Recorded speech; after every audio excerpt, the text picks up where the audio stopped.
Hello， 大家好，我是小小，欢迎大家观看这一次的这个活动名字叫什么啊？欢迎大家观看这一次的我林格的活动故事，耶！这一次的活动故事不是这一次的活动套装，基本上呢，我怎么说呢？就如大家现在所见，这个套装是十分的不错，非常的好看，花纹也是特别多的，而且还挺那种夜间的美，不愧叫做黑月光。这个叫做黑月光的套装，它复苏的叫做白月光。对，但是它不错的一点就是呢，它有免费送黑皮肤，这个是真的是，等，发生什么事情？横屏模式开放啦，点击这里立即体验，那是必须的呀。下载完毕，赶快开始吧。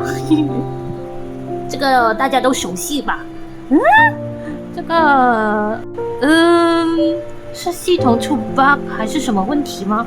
欢迎来到横屏模式，这是横屏？点击自由换装可以进入自由换装界面修改搭配，点击看板可以进入看板并进行编辑。我这个好像是那个 iPad 的那种感觉。我这个是横屏模式，这个跟横屏没啥关系吧？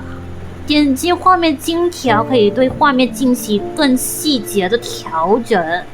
讲说细节啊，哎呀妈呀，那什么？哦，不错不错，看来这个背景没有横屏模式是吧？这什么东西啊？怎么调啊？我的妈呀！后面好看啊！怎么动啊？使用摇杆可以移动镜头，摇杆瞎动啊！下班了吗？语速变慢啦。谁可以救济一下这背景？这唱歌是不是变了？旋转。爱你我泪转圈圈，转得好快。以后我们可以聊天啦。火箭当顶部出现小花时松开就可以打开手机界面了。又是黑屏。现在再来一次，我就不信啊！可以了，我是隔了几天我又回来了啊，大概是这样子，还挺不错的，还可以放大放小。但是我说真的，我在想这个意义何在呀？其实我这个搭配还是挺不错的啦，嘿嘿嘿，还挺好看的，我的搭配也是挺不错的，而且横屏的话感觉看的也挺爽的，所以呢，爹呢，那什么，麻烦一下照片那一边也麻烦弄一下这个，不要只在外面弄，我们里面的照相机也弄一下，我很需要的，真的很需要啊，爹。好吧，我们先回来，我们先来看一下接下来这个一直在我前面，一直在那边摇摇上下来吧。暖暖的一个，讲到暖，就是呢，开头不是我说暖暖的是一怪的吗？后来我才知道，原来是蝶在，根据我看各位大佬说，好像是蝶在不告知的情况下换了 CV。我讲，说真的，我仔细听，还真的有缺少了一些灵魂，但是呢，它的音色还是一样的啦。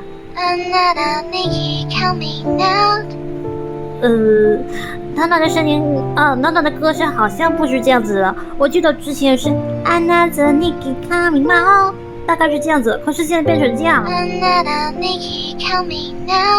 这是拖着的。哎呀，我天啊！但是呢，至少音色是一样的，就是缺少了一些灵魂。好吧，我们先来看一下这个，怎么可以拉这么下呀？可以跟暖暖一起聊天呢，我说真的还挺开心的。点击此处可以发送或回复信息，这是我的第一个我就选择。好吧，我们先看完这些基础的导航吧。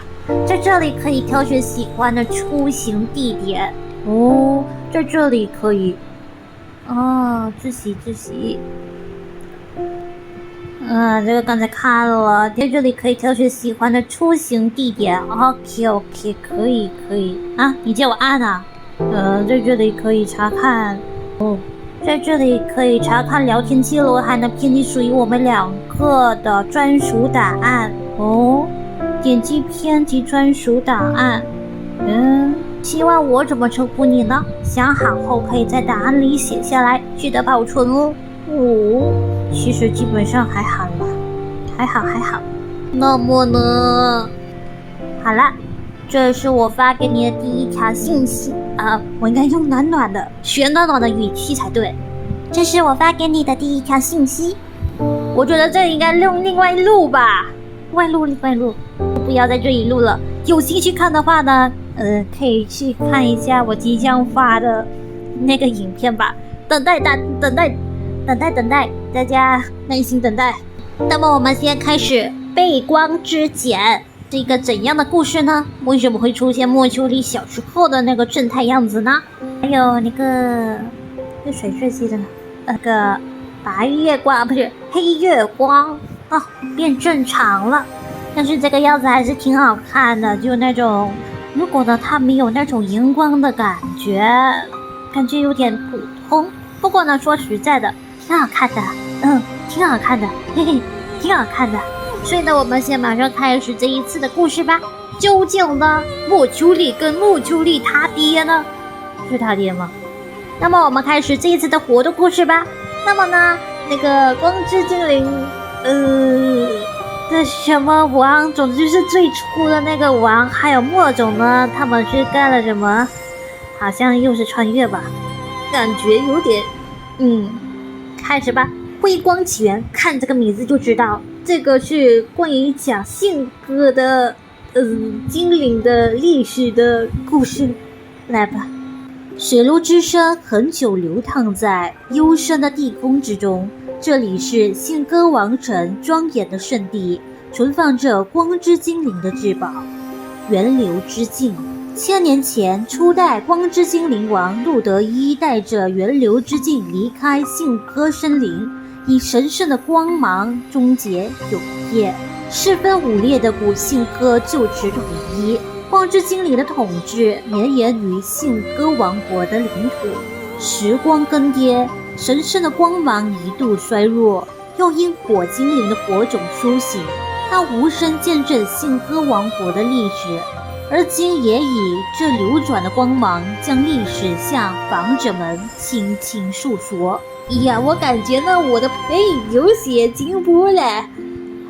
慢慢进步吧，我又不是专业的。那么开始成年礼，又是成年礼。大家还记得上一次讲成年礼的是什么时候吗？对，就是碟更新碟升级系统的那一次，也是从那时候知道是几岁开始才叫成年啊？100岁80岁好像是100岁吧。那么我们先开始成年礼，来吧。暖风拂过博瓦利湖的湖水，荡开水晶般的涟漪。今天是光之精灵王子路德伊100岁的成人礼，湖畔围满了穿着隆重、头戴花环的精灵，他们身后6亿的光芒连缀成片，如同最盛大的光海。按照惯例，王子要将一半的身躯没入湖水，呼吁着清晨地狱里阳光到夕阳西下的最后一抹余晖，让阳光和湖水赐予他独立自主的灵魂。可意外不期而至，当太阳移至高天的中央，精灵王子忽然像是被奇异的力量所感召，身躯整个沉入湖水之中。时间不断流逝，精灵们已等待许久，博瓦利湖的湖面却始终平静，但又以忧虑开始蔓延。就在这时，澄澈的湖水支起金色的波纹，灿烂的光芒随水波一圈圈扩散。一个纤长的身影自水中跃出，它的背后有6亿最明亮的光翼，俊美的面容和浅金色的长发被湖水侵蚀，像是一轮自湖中升起的金色月亮。3只新生的精灵围绕在他身侧，隐隐光芒恭卫着他展开的光翼。那正是湖水赐予精灵王子成年的祝福。路德伊，路德伊！精灵们欢呼起来，将王子的名字从此岸传向森林。身披法袍、长老装扮的年长精灵来到路德伊面前。路德伊王子，你已刑满100岁，经历普瓦利湖的洗礼，全人仪式顺利完成。自今日起，您已经可以加冕为新的精灵王。精灵王子谦恭地垂下头，长老将一顶华美的王冠安置在青年头顶，并向他行致致意。精灵们更加雀跃，围绕着王子欢歌载舞。那3个新生的小精灵却显得十分茫然。这是怎么回事？我们刚刚不是还在地宫里吗？不久前，2人一猫和半星来到存放源流之境的地宫，试图在那里寻找半星记忆的线索，却突然被源流之境的光芒吞没。醒来时，就已经身在普瓦利湖的湖底，和路德伊一起浮出。我好像隐约记得在湖底看到了熟悉的光芒，但还没来得及回想，众人便惊讶地发现，他们的身姿都变得只有平时大喵的一般大，身后都长出了透明的翅膀。小雪，你怎么变成精灵了？本喵变成猫猫精灵了吗？这下真成猫了。你们是方才自湖中诞生的精灵吗？路德伊王子刚刚掉入湖里，好久都没有动静，我们可担心了。原来是你们守护了王子。快乐的精灵们不由分说，带着暖暖和小雪融入欢欣的歌舞。大喵被众多好奇的精灵包围，被迫接受心灵的爱抚。可这成人礼的主角，被欢声笑语所环绕的精灵王子，虽然面上带着微笑，却始终与族人保持着些微距离。他并不在意高贵的王冠和热烈的祝福，只是注视着眼前波光流动的湖泊，像是在沉思什么。在那之下，不为人知的光辉正在静静闪耀。我们穿越了，穿越到新历174年2月，穿越到老久之前，而且呢，我们是正确穿越还是去记忆里面的穿越啊？所以如果我们正确穿越到那个时候的话，我们变成精灵啦！啊，我们是附在精灵身上吗？还是变成精灵了？变成精灵了？大喵是变成精灵还是变成一只猫啊？来吧，我们继续。虽然不知道发生什么事情，不过我们继续下一个棋局。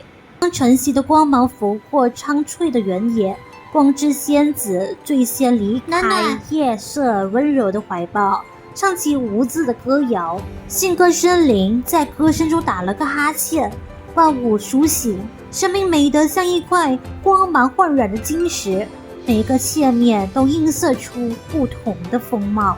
地精的小屋排在古树错综的根系之间，勤劳的矮人们在瀑布下淘洗金沙，光之精灵在森林中筑起宏伟的宫殿。那些建筑远离地面，高耸于古木的树冠，但光之精灵有着得天独厚的明亮光翼，轻轻扇动，又能乘着清风飞翔。原来过去的光之精灵是可以飞翔的。暖暖3人作为路德伊的守护精灵，生活在蘑菇菇的小屋里。热情的花之仙子和小树精总是送来吃不完的浆果，大喵都被喂胖了几圈。玩闹间，路德伊拂过开满白花的藤蔓，是树冠轻盈飞落。春之庆典就要开始了，我想新生的精灵们是第一次参加，许多地方都不熟悉，所以来邀请你们与我同行。循着路德一的脚步，森林门颂扬春日的歌声也越来越近。拂开垂下白花的藤蔓，主持春之祭典的精灵向路德一行礼致意。那是一张让暖暖和小雪分外熟悉的面孔，没有深长与眼眸的阴霾，没有总带着疏离的微笑。他在旧时房帽林荫的遮影下，看起来自在而雀跃。阿洛伊，没错，这次庆典的主角就是阿洛伊哦，是我最喜欢的精灵爷爷。爷爷？阿洛伊可是很早就存在的，象征自然之美的精灵。他见证过精灵始祖们还出火的年代，是大家的爷爷。这时候的阿洛伊看上去真的很开心。新生的守护精灵，见到你们，我当然由衷的高兴。欢迎来参加春之仪式，不必紧张，循着歌声舞蹈吧。阿洛伊向所有亲近他的生灵打招呼，也轻拂过暖暖和小雪的头顶，为新生的精灵送上祝福。随着春之仪式的旋律回响，阿洛伊哼起古老的颂词，森林们随之起舞，有绿色的轻雾在林间支起，如春日蒙蒙的细雨般润泽古老的林木。颂词的结尾，森林们敲打起树枝，轻雾退去，古树奇迹般的化为人形，恢复为木精灵的模样，迎来苏醒与新生。木精灵中的为首者走上前来，向路德一行礼致意，那面容竟也有些熟悉。切里德，睡得好吗？宁静的昔年一如往昔，亲爱的王子，让我恐怕错过了您的生日礼。不必介怀，我们相伴的光阴如此漫长，友谊并不会因为短暂的缺席而减损分量。克里切，这是埃尔姆家初代家族的名字，也就是艾伦的祖先。真是长得一模一样啊！精灵不老的容颜总会让年龄感趋于模糊，但克里切渊博而睿智的气质让人绝不会错认他生命的长度。克里切和路德一王子是很好的朋友吗？1000年前，精灵始祖们陷入沉睡，人类的文明如野火蔓延，自然与森林生息渐弱，精灵的光辉也即将淹没。但在最深沉的黑暗里，神明降下圣物源流之境，它与火精灵的羽翼融合，孕育出伟大的光之精灵，赋予他们最纯净耀眼的光芒。这光照亮了信鸽森林，唤醒了垂死的古木，拯救了虚弱的木精灵。自那时起，光与木的门约便如根须与大地般不可分割。而今，光之精灵仍恪守着守护的誓言，让光芒永驻信鸽森林。永驻？光之精灵要一直留在森林里吗？光之精灵无法离开信鸽森林，这是自诞生之初就有的禁忌。路德一抬起一只手，指尖轻轻抚过一株古树垂下的枝条，枝叶仿佛有感应般微微颤抖，洒下一地光斑。森林养育了我们，赋予我们光明与使命，将我们的翅膀系在了树冠之上，哪怕这树冠随时间流逝而渐逝凋零。森林在衰弱吗？万事万物都有衰弱，这是不可违背的自然规律。但只要神圣的光仍留在这里，森林的辉光就可绵延更久。察觉了守护精灵微妙的不安，路德一朝暖暖轻松地笑了笑。在我儿时心性不成熟时，也曾想要离开森林。我一路到森林的边界，甚至看到了外面的一座小木屋，但刚刚踏出一步，便坠倒在地。是克里切不顾危险救了我。自那之后，我便明白了关注精灵停驻于此的意义。我们的光芒是为了森林而生。路德一轻描淡写的回忆童年的小插曲，暖暖却听出了不同寻常的地方。他隐隐觉得但并不只是一次年少无知的冒险。更重要的是，在历史的记载中，路德一最后的确带着源流之境离开了信鸽森林。那会不会有什么东西能够帮助你们离开？比如源流之境？或许如此，但无人知晓源流之境的下落。它早已变成了古老典籍中的一段传说。可能冷却记得，在波瓦利湖的湖底，在那微落淡漾之中熟悉的气息。他不由得看向成人礼那日一同在湖底的路德伊。精灵王子神色淡淡，似乎什么都不曾察觉。哇，原来精灵今天是不能飞的，原来以前是可以飞的。我一直以来呢，我都认为呢，光之精灵是可以飞的。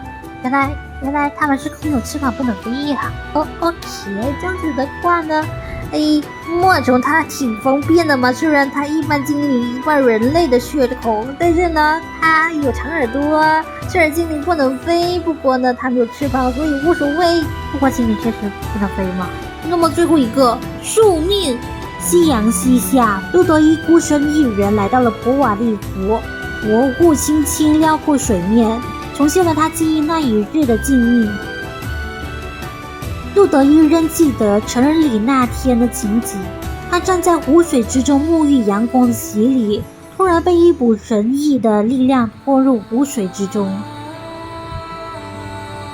像是感应到了自己的反照，湖底茂密的树根层层铺开，露出了一枚光芒流转的晶石，它散发辉丽光滑，为湖水染上绚丽的奇色。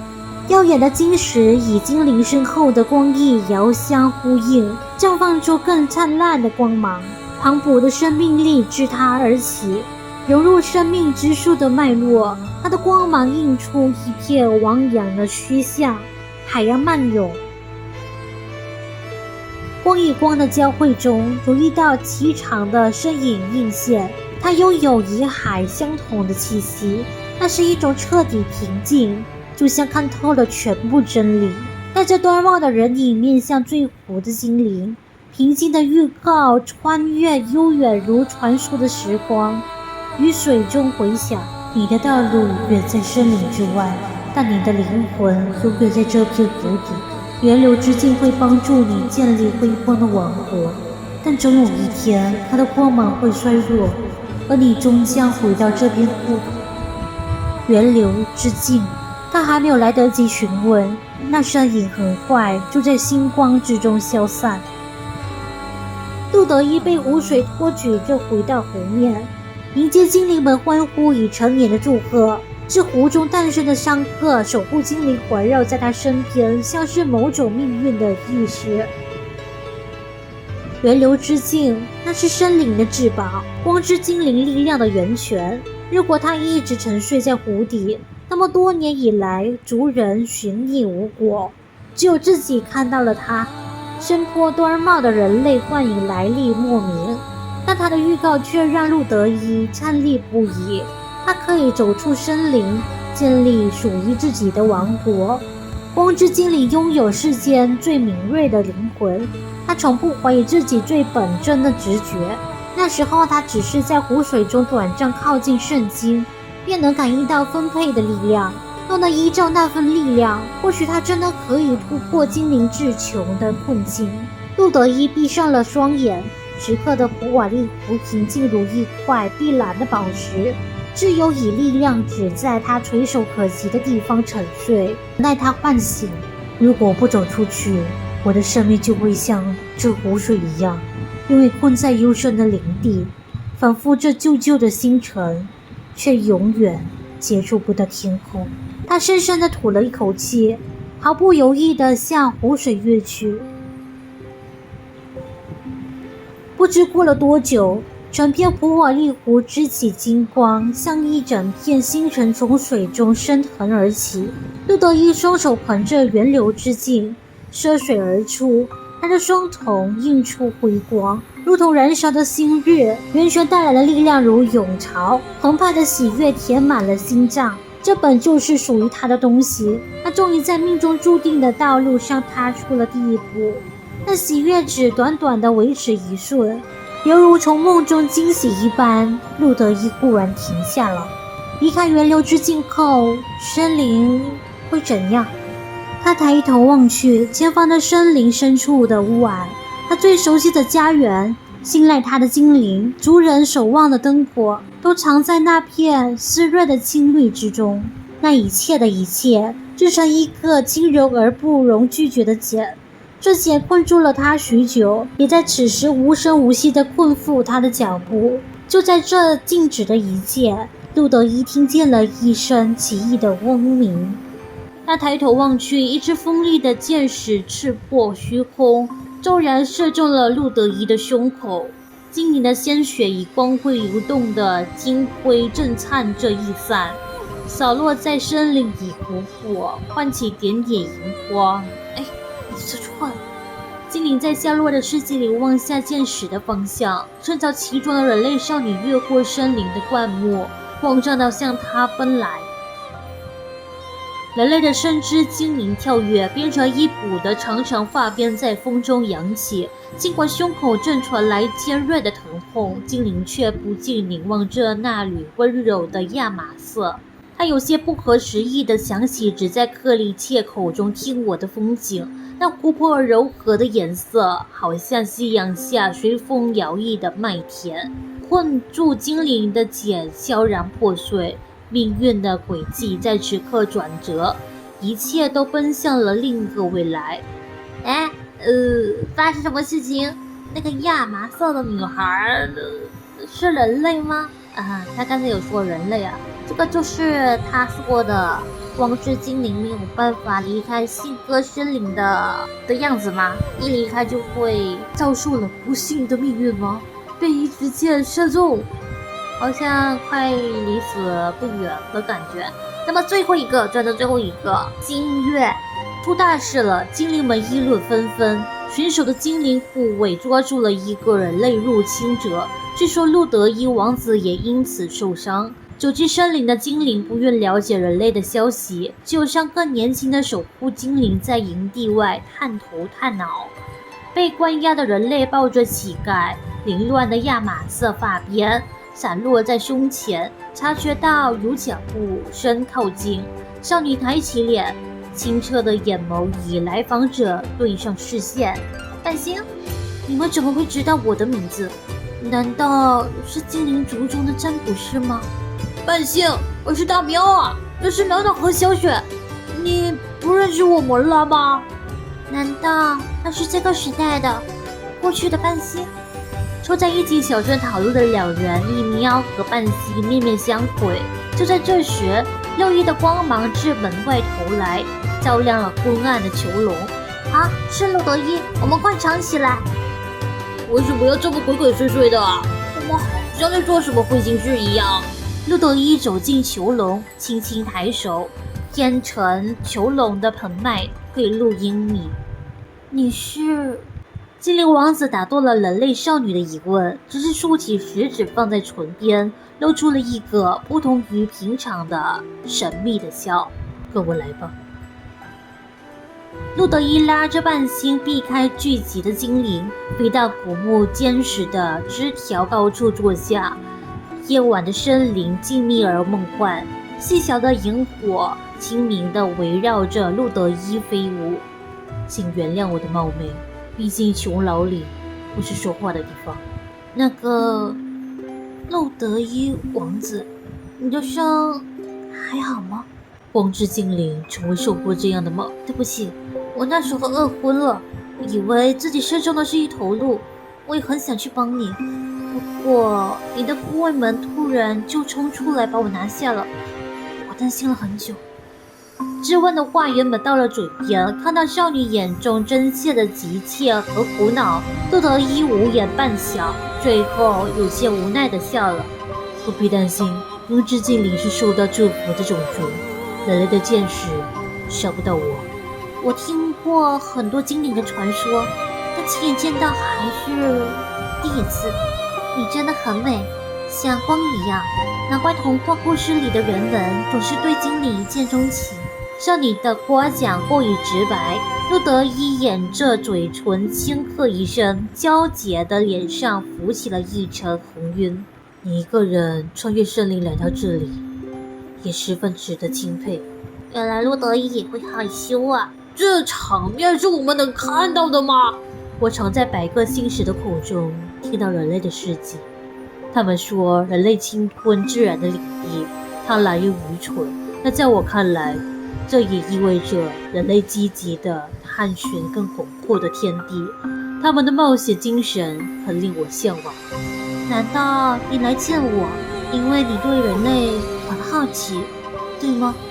我已经许久没有听到外界的消息，森林之外的世界现在是什么样的？半星叹息一声，目光望向远于夜幕中的森林边界。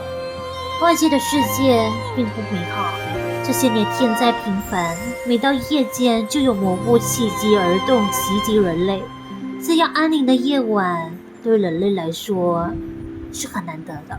相比起来，星歌森林简直是一片乐土，但我们只是在狭窄的家园里日复一日地过着不变的生活。所以你来到森林是为了避难吗？这个说来话长了。你知道先知赛雷吗？我曾听有人的百个姓氏提起过，他是新历元年将末日的神谕带向世界的先知。不过精灵既不遵循人类的历法，也从不相信末日的预言。让我给你讲一个故事吧，关于先知赛雷。在他成为先知之前，他只是一个普通的父亲。赛雷有一名名声远不及他的祖父，探险家伊德雷。伊德雷曾带领一支探险队前往湖荒原，在那里接触了世界的边界，一片无底的流沙天坑。触及世界的边缘，让探险队员们付出了生命的代价，只有领队伊德雷生还。然而伊德雷的生还也不过是诅咒的一种无情的变体，不幸的流毒经由经脉延伸向伊德雷的子嗣，他的后代在出生时就会看到漫天狂舞的星光，不过30-40岁，那星海便会吞噬年轻的精神，致使受诅咒之人在狂乱的幻觉中死去。赛雷和他的女儿也未能幸免，父亲已经不再乎自己的生命，却强烈的希望心爱的女儿可以活下来。他在绝望中寻找救治自己孩子的方法，追寻祖父伊德雷探险旅途前往极西之地。他的旅途中途被夭折了。他在信鸽森林的一座小木屋里听到了神明降下的神谕，末日终将来临。或许受启示之人注定脱胎换骨，赛雷再也没有回家，他成为了先知赛雷留给女儿的只有那句神谕和无人能解的晦涩流言。当星辰的血脉在人类的肉身中流畅，痛苦的必经之路，疾病不是诅咒，而是神迹的一部分。总有一天，家族中必将诞生和我一样，从星空中得到启示的后代。然而100年前过去，启示从未到来，只有诅咒沿着血脉传承。最近一个因此而死的牺牲者是我的母亲。原来你是先知赛雷的后代。我不知道先祖说的启示是什么意思。我离开家乡，只是想寻找解开诅咒的方法。据说先知赛雷是在信鸽森林的一座小木屋里得到了神谕，所以我才冒险进入森林。虽然一路上碰到了天灾、灾乱和魔物的袭击，好几次都以为自己会交代在那里，但我也见到了从未见过的风景，验证了自己的可能性。我依旧觉得这是一场很快乐的冒险，所以我想，如果我注定因为诅咒死去，那就在那之前去多看看这个世界吧。少女在讲述时，翠绿的眼眸闪闪发光，那自由的光芒也映照在精灵王子的眼中，将另一颗炙热的冒险之心点燃。半星，我钦佩你的冒险精神，这是困居于此的精灵们已经失落的星星。你所说的小木屋，我或许曾经见过，它就是信鸽森林的边缘，我可以带你去找它。哇，这该不会就是精灵王国，也就是信鸽王国建立前的一些前传啊？哎，所以呢，这个路德伊和这位少女，他们之间该不会有什么爱情的火花，还是领导路德伊离开这森林，前往精灵外围去建立王国的一些契机呢？我也不懂，而且外界呢似乎还有魔物。看来是一个很长篇的故事，不愧是闪哥，特别长的故事呢。哇，先看看这个套装，感觉好神秘哟。那为什么叫黑月光回归呢？不过想想那个黑月光回归好像是直播的题目来的吧。Another Nikki coming out. Another Nikki coming out. 哎，我还是喜欢原版的。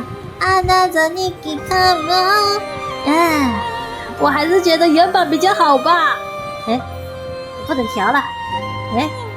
不能调了。Another Nikki coming out. 是这样子念的。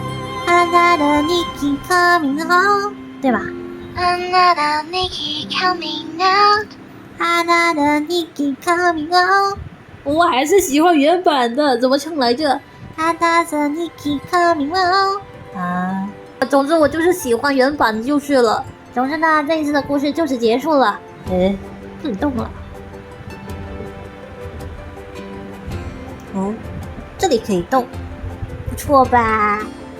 嘿嘿，说真的，我这一次的访谈还是挺不错的，大家觉得如何呢？呀，嗨，大家好，我是暖暖。